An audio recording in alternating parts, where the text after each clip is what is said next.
BA second year वालों के लिए आज मैं आप लोगों का एक जो क्वेश्चन है वो है सिलेबस के अनुसार कि the theory of the stage, नाट्यशाला, रंगमंच, थिएटर, उनके बारे में है।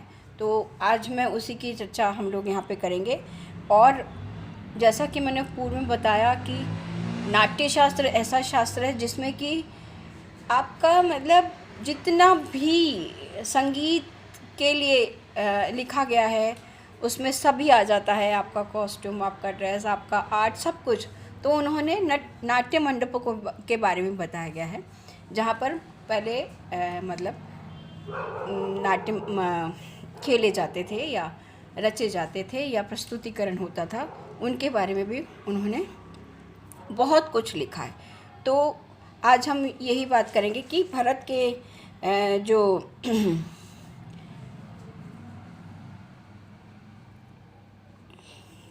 भरत मुनि ने अपने नाट्य शास्त्र में 3 प्रकार के नाट्यगृह बताए हैं, जिनके नाम है विकृष्ट, चतुरस्र और त्रयस्त्र। इनके माप का परिणाम भी 3 प्रकार से उन्होंने किया है: ज्येष्ठ यानी बड़ा, मध्य यानी बीच का, और कनिष्ठ यानी छोटा। इनका परिणाम हाथ तथा दंड के आधार पर निश्चित किया जाता है।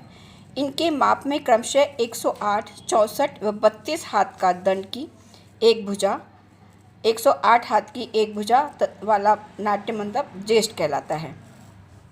64 भुजा हाथ वाला मध्य कहलाता है, और 32 हाथ भुजा वाला कनिष्ठ कहलाता है। विकृष्ट का अर्थ है आयताकार, चतुरस्र का अर्थ है चौकोर, और त्रयस्त्र का अर्थ है तिकोना। यानी विकृष्ट को आयताकार बोलेंगे, चतुरस्र को चौकोर बोलेंगे, और त्रयस्त्र को तिकोना बोलेंगे। इस प्रकार विकृष्ट आदि प्रत्येक के ज्येष्ठ, इनके भी मतलब उन्होंने भेद कर दिए हैं, और अनेक भेदों इसके भी हस्त, दंड और अनुसार पृथक इन्होंने भेद कर दिए हैं।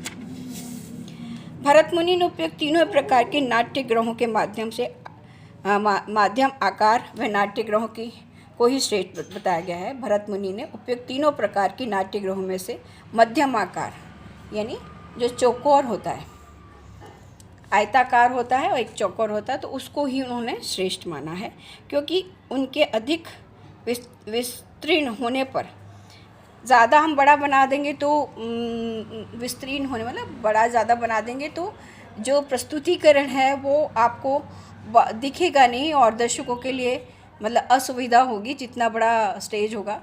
और बहुत छोटा दिखा देंगे तो वो भी दर्शकों के लिए मतलब उचित नहीं होगा, उसमें भी मतलब दिक्कत आ सकती है। तो इसलिए उन्होंने मध्यम आकार का जो रंग मंडप है वही उन्होंने उचित माना है, और उसके उन्होंने नाप भी काफ़ी लिखे हैं। तो उसमें उन्होंने बताया है कि उसकी साइड की जगह छोड़नी चाहिए, एक ग्रीन रूम होने चाहिए, एक नहीं कई ग्रीन रूम होने चाहिए। ग्रीन रूम मतलब रूप सज्जा और ये सब करने के लिए उसके मंच के जो पार्श्व में जो वो बने होते हैं, आपको तैयार होने के लिए, आर्टिस्ट को विश्राम करने के लिए, इस तरीके के जो रूम बने होते हैं उनके बारे में काफ़ी लिखा गया है। और किस तरीके का होना चाहिए, स्टेज कैसा होना चाहिए, लाइट्स किस तरीके की, बहुत बारीकी से उन्होंने लाइट्स के बारे में बड़ा अच्छा लिखा गया है। और आजकल तो नई नई टेक्निक्स आ रही है, तो नई नई टेक्निक की लाइट भी हम लोग देखते हैं।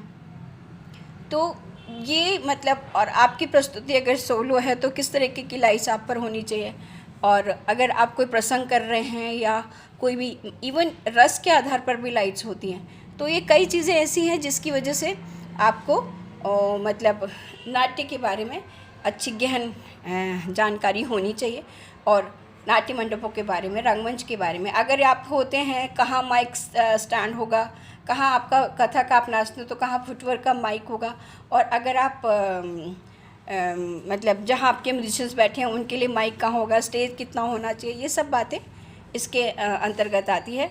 तो मैं आपको उसका PDF एक भेजूँगी, और उसका पूरा जोग्राफिकल क्या होना चाहिए, कितना उचित स्टेज होता है, यही सब उसके बारे में आप लिखेंगे तो मैं आपको वो PDF भेजूँगी।